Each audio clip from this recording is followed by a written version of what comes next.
mga aking mga viewers. Magandang araw po sa inyong lahat. And welcome again to my Samutsari Pinay in Taiwan. Okay po, sa mga nagtataka po, bakit iisa lang ang aking damit? Costume ho ba? Hindi po. Kasi po, ito pong linggo is straight po ako ng 6 days work. And itong Sunday lang po ang aking day off. So, nag-advance video na po ako para sa inyong lahat. Pasensya na po, opo. Ayoko po kasing mamiss ang isang araw o dalawang araw. Medyo lately nga po, medyo hindi na po ako nakakapag-upload. Pero po, I love cooking po. Okay po, so welcome again to my Samutsari Pinay in Taiwan. So this time, we are going to cook Chinese recipe number 5. 5 na po tayo. Okay po, so ihanda po natin ang ika-5 Chinese recipe na aking ituturo sa inyo. Okay po, ito po, mainit na po ang ating kawali. Mag-add na po tayo ng mantika. Sa lutuin pong ito, hindi po ako mag-a-add ng sibuyas. Tanging bawang lang po.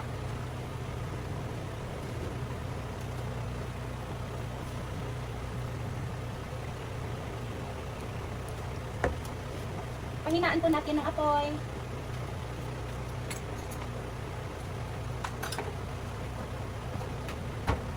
So, pwede na po natin ilagay ang ating bawang.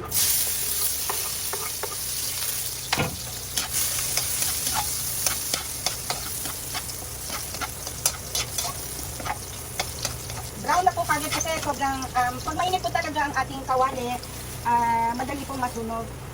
Okay po, ang ating sahog.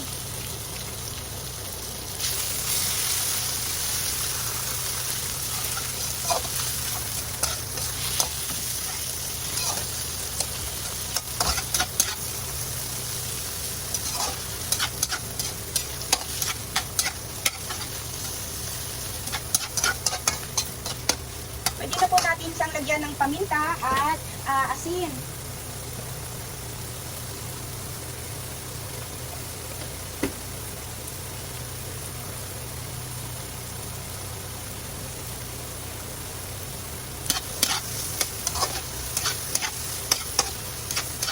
Ilagay na po natin ang ating carrots.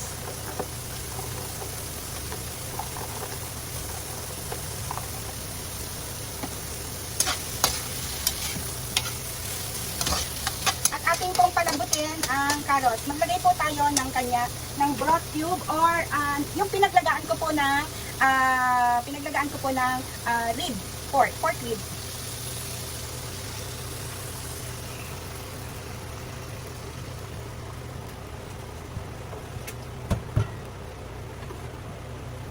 Okay po, ating takpan muna at pakuluin po natin. Okay, check na po natin siya.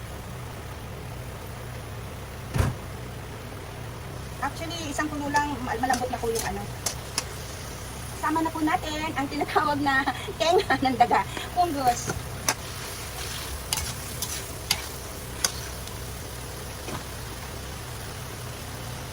Ang ating pampalasa.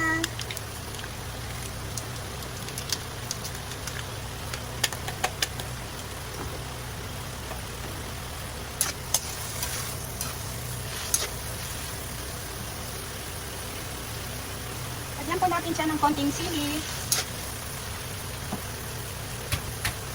At ang kanyang small cabbage.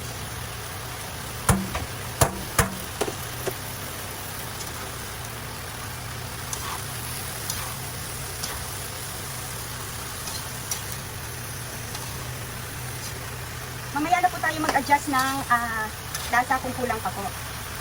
Okay po, so hintayin po natin siyang kumulo. Pakan po muna natin. Ito na po at luto na po siya siguro. Tikman na po natin. Okay po, so mag-add na po tayo ng asin.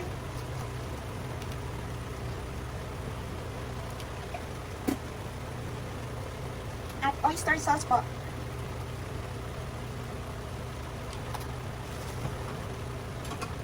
Haluin na po natin.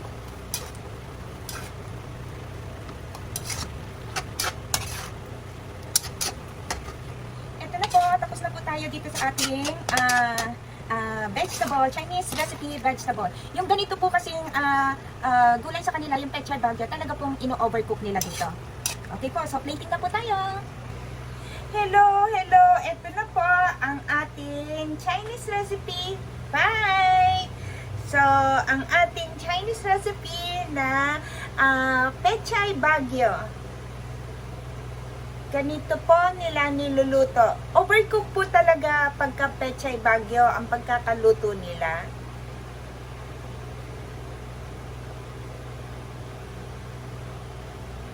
So, sana po naibigan niyo po ang aking recipe for today. Maraming salamat po sa mga nakapag-subscribe na at sa mga hindi pa po nakakapag-subscribe, please mag-subscribe na po kayo at harinaway na gustuhan ninyo ang aking Chinese recipe. Bye! Hanggang sa uulitin po. Maraming salamat po. Okay, please subscribe my Samut Sari Pinay in Taiwan. I love you all.